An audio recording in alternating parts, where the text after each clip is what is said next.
Sir, మీరు ఎప్పుడైనా గానీ ఇలా మిమిక్రీ అనేది ఆర్టిస్ట్‌గా స్టార్ట్ చేసిన తర్వాత, చేస్తూ ఉన్న సందర్భంలో ఎవరైనా గానీ మిమ్మల్ని అండర్ ఎస్టిమేట్ చేయడం కానీ, అరే ఏంటి అని మీరు చేస్తున్న పనిని క్రిటిసైజ్ చేసిన సందర్భాలు గానీ, గేలి చేసిన సందర్భాలు ఏమైనా ఉన్నాయా? బోలెడన్నా? వాహ్! 1000 ఎపిసోడ్లు చేయొచ్చు వాటి మీద. ఓహ్!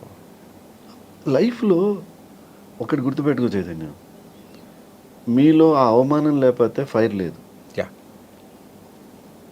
It's not a cake walk for anyone. హ్మ్.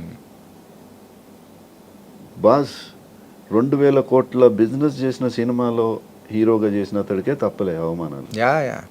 మనం ఎంత? అవునా కదా? యాహ్! అవును.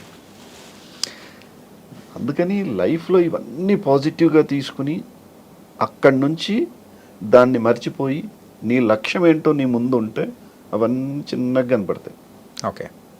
కానీ ఇలాంటి సందర్భాల నుంచి కూడా మీరు ఎలా బౌన్స్ బ్యాక్ అయ్యారు? అంటే ఇన్‌స్పిరేషన్‌గా ఏమనిపించింది అసలు?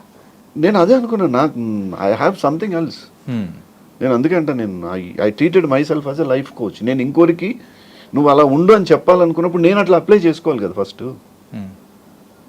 ఇప్పుడు నేను ఇంకోరిని అరే నీకు అలా కాదు, ఇలా ఉండు ఇలా ఉండు, నేను నా చుట్టుపక్కల ఉన్న వాళ్ళందరినీ I maintain in that way. అరే do this, do that, do this, do that.